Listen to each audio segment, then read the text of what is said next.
All right, guys, it's been a while, so let's get into it. It's been a while since we talked about CWD. Unfortunately, we have 2 new cases. That's correct. We I think we put out a press release last week. So we do have 2 more new cases in Marshall. Both were from hunter-harvested deer. One was showing clinical symptoms. So that puts us up to a total of 6 now. We got a couple more we're kind of waiting to hear back. Right. Because, JT, we've talked about how the process goes. The legislature was generous enough to allow us to have the machine that does the testing here at Pearl, but once they see a positive, we have to send it to an additional outside state lab to get confirmed. So we've got a couple we're waiting on, but two more new cases in that north part of the state in Marshall County. And, of course, I don't know that it's been a little while since we talked about it. We had those couple of weeks where we were out over the holidays. I don't know that we've really talked about things since that northern CWD zone has expanded. Right. And so that was the area kind of encumbered by that northern CWD zone expanded out. It's kind of like the puzzle pieces are kind of coming together, unfortunately, and you can see in the neighbor state to the north of us, Tennessee, they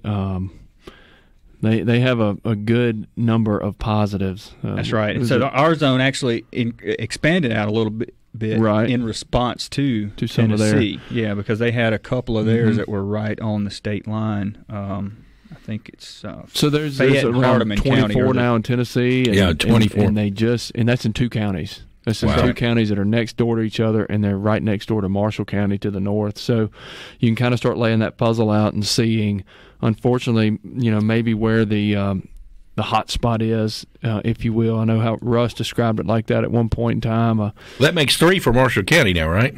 The way I understand I think so, yeah. That's Yeah. correct. Mm-hmm. Right. So 3 there, 2 there's in two Issaquena. in Issaquena, 1 in Pontotoc, and 3 in Marshall's. That math add up to 6. At least And there's jury's still out on a couple of more. We're waiting some more results on. correct. Right. And they're in that world too. Okay. Yeah. So, it kind of goes back. You got a week left in hunting season and distress the samples. We still need samples, hunter harvested samples. Or, Well, we got more than a week. We got 2 weeks. It's only January Is it? 14th. Yeah. Well, that is January a goes blessing. by fast. Yeah, please don't take that as official. Any listeners out there, that was a typo. And then don't forget down in Zone 2. We can That's go, right. We're And actually, and we're that- actually a month to go there. That's right, and down there is where we really need the help. So, Yeah. as of this morning, before we came over here to the radio, we've actually surpassed our statewide sample goal that we had that we set before the season. So we're sitting at 5,241 samples statewide, which really want to thank the hunters out there because we could not have done that without their help. Some of those 5 was the goal, right? 5,000. 5 was the goal. Some of those are going to be Some areas are more than others. right. Every county has a target, but the lion's share of that is going to come from hunter samples, whether that be with a DMAP or a hunting club that we've been working with, whether that be hunters using the drop-off facilities.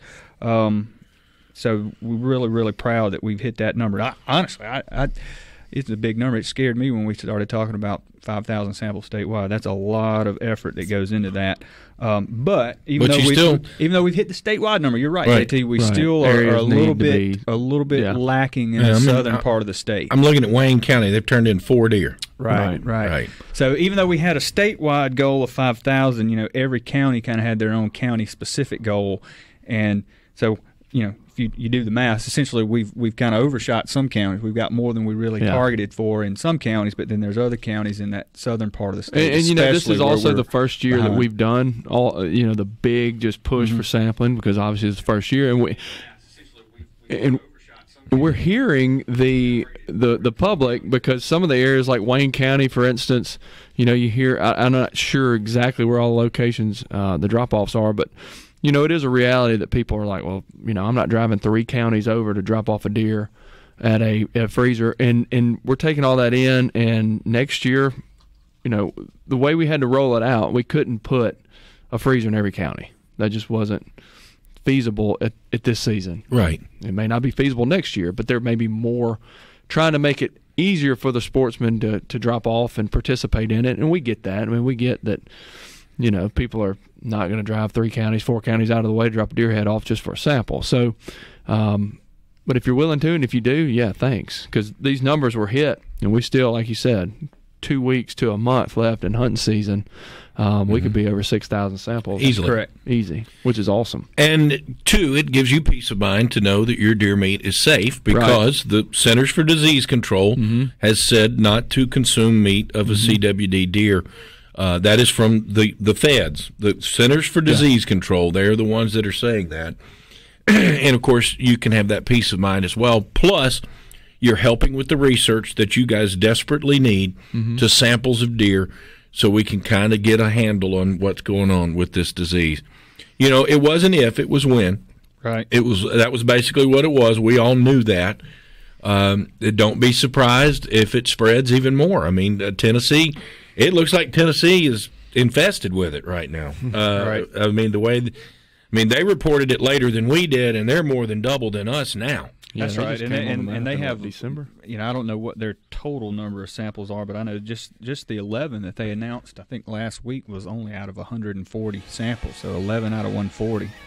Wow. Prevalence rate seems to be a little bit higher there, but yeah, kudos to all the hunters that have helped, that have brought us samples, and we're almost here at the end, so keep that up. Especially you folks down south who do get to hunt all the way through the middle of February. Jerry in Waynesboro says, what do we do with the horns when we kill a buck? I guess he's concerning as far as talking about testing. Sure. So I'm going to assume if he's texting in from Waynesboro, he's talking about being down in Wayne County. So he's out of an existing CWD zone. So we don't need the horns at all. If he wants to go drop it off, he can take the horns or the skull plate off just like he normally would do. And leave it in one of the drop-off facilities. We don't use the horns at all for the testing. Now, if he was in a CWD zone and planning on taking the deer out, that's a whole nother ball of wax there. But as far as just getting the head to us for sampling, we don't need the horns. And if you want to get it mounted, there are taxidermists that are pulling samples for y'all too. And that's correct. You can check with that. Is there a time limit how long to report a road kill? They're doing all they can do with the road kills and sampling as many as they can.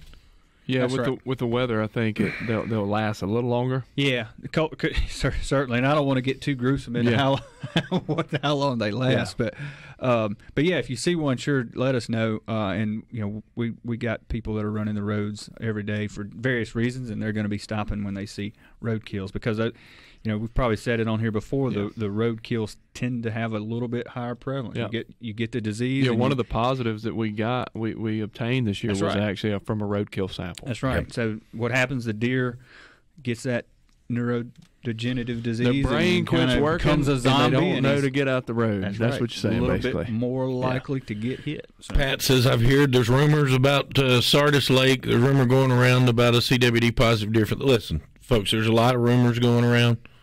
The only thing you can do is as soon as they're tested positive, if there's a positive that comes, immediately there's a second test that's done, and as soon as that's done, it is released. Y'all are releasing them as fast as you can. Yeah, and just to be open and honest and upfront with everything, JT, just to address what you're getting at. So it is a two-step process where we have our lab here in the state. We're unique in that. Not every state has their own in-state lab, so that it goes there first. If they find it positive, it's sent to another lab that is in Iowa that gives the confirmation. And it's at that point that it's official, and we're going to release it when it becomes official. This is a really good question here. What is the outlook for the progression of CWD in the herd? Any hope it will die out? Is genetic testing or other research being done from samples other than just a diagnosis? So some of that stuff, our deer program coordinator, William McKinley, is an expert in all of that. I'll say, what I know is kind of being the turkey guy, but what I know is right now we're not really to the point of making a long-term prognosis on what's going to happen. We're in the business today of monitoring and trying to figure out where it's at and what prevalence it's at. So that's sort of the first step, and that's not something that happens quickly. It may take us a couple of years before we really have that hammered down really well where we can say, okay, this is where it is, and it's at a blank prevalence within the herd, hopefully a small single-digit prevalence within the herd in that area. Once we get to that point, then you can start playing the what-if games. Okay, what do we need to do? what's the next step, what's the management action that may be in place for some number of years. So we're not even there yet, and it may be a couple of years before we get there. As far as the research, I do know that there are some just natural genetic differences within deer populations where some individual genotypes, if you will, are not resistant to it, but are what's the right way to say, the effects take a little bit longer. And so there's people looking at that and why that might be and all that sort of stuff and how that may play into some long-term solution. But, we're not there today. That's all stuff to be looking at. This is it's not a sprint. It's a marathon, JT. All right, phone calls, questions. Do you want to keep going with them here? Sure. Okay. Kelly is in Sand Hills. Hello, Kelly. What can we do for you here on Mississippi Outdoors Radio? Hey, guys. My uncle got some land in Holmes County, just across on the west side of I-55 from the state park. And I took my boy up there yesterday, me and my uncle, my 12-year-old, and he shot a nice 7-point, 16-inch spread and whatnot. But so he was coming in last night, and we cleaned him and trying to figure out, we've been trying to listen to you guys and call y'all about how to cut the horns off, save enough meat on the neck to take him to a testing facility. And so he was still in Holmes County, but is there a place here that we can take him, like around Turcotte or something? Yeah, absolutely. There's one right there at Turcotte. That's absolutely right. There's a drop-off place at Turcotte, and if you go there will be some instruction sheets. It's pretty straightforward. You've done exactly what you need to do as far as what to save on the head for us to sample. And there's a freezer there. There will be a little form you fill out with a perforated bottom. You tear that off. You keep the bottom part and leave the top part there attached to the sample. Just put it in a garbage bag, zip tie it, and put it in the freezer. And we'll have somebody pick it up later this week. Does that help you out, Kelly? Yeah, but I was also wondering, when you say 6 inches, is that measured from the jawbone or the ears or on the neck? About the jawbone is fine. It doesn't have to be exact. And as long as I keep him in the refrigerator, do I not want to freeze the head or what before I take him over? You could actually do either. Well, assuming you're going to get it there, within the next few days or so, refrigerator would not hurt. If it's going to be a couple of weeks, you might want to freeze it. No, it'd probably be today. I didn't know if I needed to freeze it or refrigerate it either way. As cool as it is outside, you could probably just leave it outside. Yeah, I hear you. All right, guys, that's what I needed. Thanks. All right, there you go. All right, we'll continue with your calls and your text, if you would. So I know last week we talked about the waterfowl report, and it wasn't good. Has it gotten any better at all, gentlemen? Not really. No. But come on, yeah, a little bit, maybe. A little bit. Cold weather's got to happen. I mean, they're finally getting some cold weather up north. You did see some rays of hope over the weekend. You kind of, we all have our feelers out in different areas of this state, and you hear reports coming in of some success that's been had, scattered at best. But unfortunately, since the last waterfowl survey that we conducted back in December, we've also added a lot more water. Rainwater, flood water, backwater, water. And so that spreads them out. That's right. Houston Havens, Chris and I were talking to Houston Havens before we came over here. He was on last week. They actually flew the surveys last week, the periodic winter surveys that they fly, and he did not have. He was working on it. They were going through everything this morning, but that's why he wouldn't come today. He was trying to get the numbers in the computer box to get it on the webpage. We tried to guilt him into coming over, but he's like, well, it's just not official yet. It's just not official. But I think his unofficial prognosis was it's Insider a little scoop. Better than it was. That's right. But it's still not where they would like it to be. Yeah, but the good thing, quite on the long-term average. But a few more ducks. You still got a couple. You got 2 more weekends, and there is some forecasted cooler weather. You got some snow events up north, so there'll be some birds show up for the season closes. All right. Obviously, let's see. Ask about the status of the shooting range at Sardis. Yeah, MacGyver,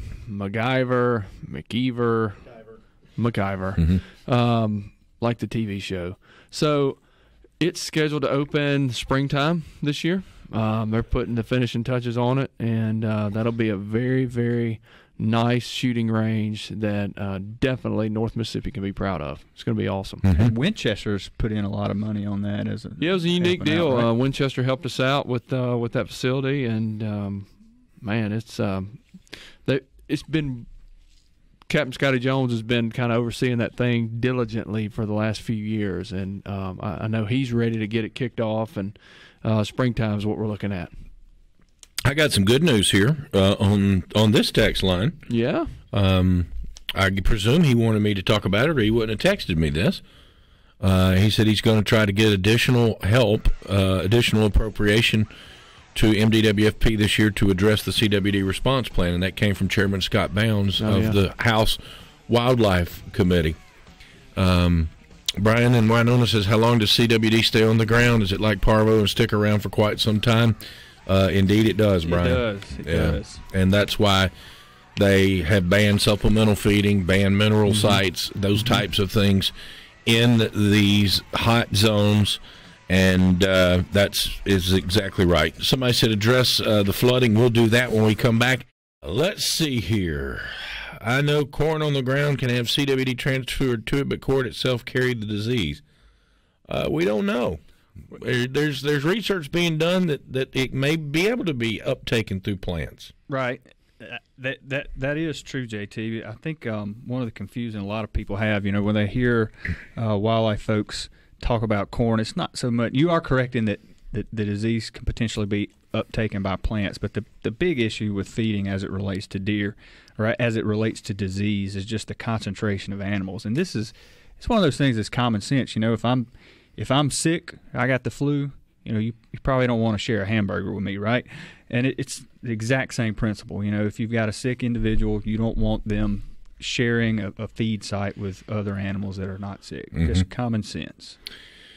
Here's a good question, and I think this question is going to go through deer season, Major Reed, and it says, what should we do when we see a deer during the spring and summer that's displaying all the clinical symptoms of CWD? Report it or put the deer down and report it? I know it's out of season, but wouldn't it be better than allowing it to spread CWD? That question is going to be asked a bunch. You got to call us, and we'll get somebody out there. And if the deer is still there, then we will dispatch the animal, get a sample. But you can't just. Everybody, I know they want to help, but we can't open that up and say, right. If you see a sick deer, because then, unfortunately, people will take that and run with it and say, well, he was sick when I shot him. And so you need to call us. Don't take it into your own hands and do that. Just contact us. And do it then, immediately. Immediately, yeah. Right. We'll get people out there that's working in the area and get them over there. And let's face it, if this deer's clinical, they're going to find it. Right. They'll find it. More than likely, and kind of go from there. So, all right, we've got some hunting that's had to get shut down early, didn't we, Major Reed? Yeah, and that's kind of out of our control. That's like predicting the weather.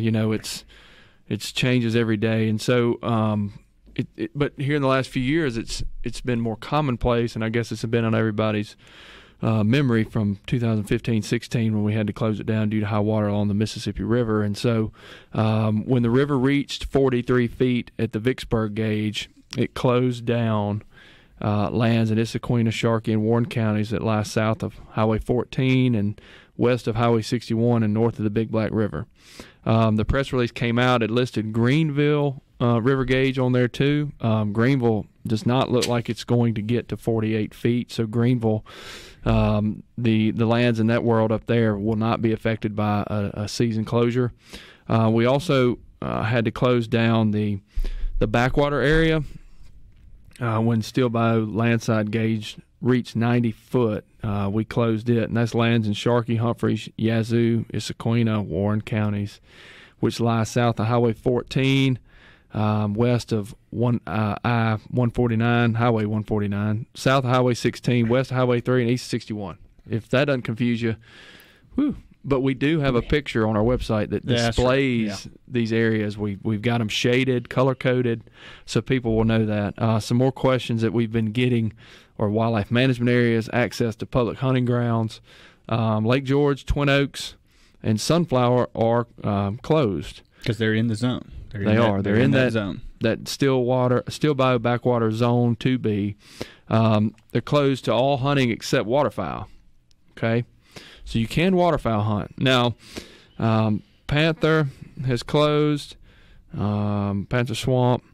And there's a little bit of confusion there because Panther's closed because it's in that zone. So it's closed due to flooding. But just if you'll remember, JT, a couple of weeks ago, we were getting a lot of phone calls at our office because there was confusion over federal lands closing as a part of the federal shutdown. And that did not happen. So no federal lands closed to hunting as a result of the shutdown. But now Panther Swamp is closed because it's in that flood zone. Yeah, and Shiplin and Mahana are also closed to all activities except waterfowl hunting. And then you got Delta National Forest is closed. It's open, I'm sorry, but it's closed to vehicle traffic. And so people that are listening out there, if they're planning on, and it's just open to waterfowl hunting. And if you're planning on hunting there and you drive up and you plan on driving in or using your four-wheeler to get to a place, the roads are closed to vehicle traffic. So if you can boat in the river and get to a place to hunt there, that's the only way you can access Delta. And with the high water like it is now, it's always don't push the envelope, if you will, because the waters are high. Flood water is different than navigating in low water. During the summertime, make sure all your safety equipment's on your boats. Make sure your motor's running. Don't just drop the boat off and take off in flood water and then find out that you got bad gas in your tank and you don't have a motor anymore and you're drifting down the river or something unfortunate happens. You don't have life jackets, whatever the case may be. Make sure you got all that stuff squared away before you go. Another thing to mention, even if an area is not closed officially because of high water, there is statute, there is law that regulates hunters being able to hunt deer displaced by high water. So even if it's not closed and you got a mound here where you got 15 deer sitting there and they have nowhere to go, there's law that protects those deer. So that's kind of an unknown, I guess, statute that exists, but it does exist. And so be mindful of that when you're out there hunting, that if animals are affected by floodwater, by high water, they cannot be pursued or hunted. All right, let's get to real quick talking about turkey harvest reporting. And how do we get where we're at right now? We got just a few more minutes to get this in. Yeah, so I got somebody sent me a video the other day of a gobbler strutting with hens. So we every year we get January, a little warm weather, the turkeys start gobbling a little bit, start strutting, and people start asking questions. And so we have, as an agency, already begun releasing information about turkey harvest reporting. We're getting calls. People are interested. Basically, this year for turkey hunting, we're going to require all hunters report their harvest. Everybody. That's right. And we have broad support amongst turkey hunters with that. Polls show that on the low end, 2/3, on the upper end, maybe 3/4 of turkey hunters support such a regulation. So we know this is something that that we just didn't create out of thin air. This is something that hunters have been asking for quite some time, and we're really glad that it's going to happen this year. There'll be 3 ways to report, and at JT, as we get closer to the season, I know we're going to talk about this a whole heck of a lot more in depth, but we're already getting those questions, so I want to get it out there. There's going to be 3 ways to report. By far, the easiest thing to do is going to be to download the MDWFP hunting and fishing app. So that's available at the Apple or Android store, depending on what type of phone you have. And it's not just the harvest reporting. There's a lot of other features in there with that, but it'll be housed in there. On middle February, we're going to do an update to that app that will include the harvest reporting. So you may want to check your phone to make sure it does automatic updates for that app. That's a setting you'll have on your phone. And if you have it set to automatic updates, mid-February, the harvest reporting feature will be there. If you're not using the app, you'll be able to report with the 1-800-BE-SMART number, the same number that you use to call in violations. And then our website will have a web portal login. So that's real quick and dirty on what's coming on with that. But as we get a little closer to March, you're going to see a lot more coming out with that.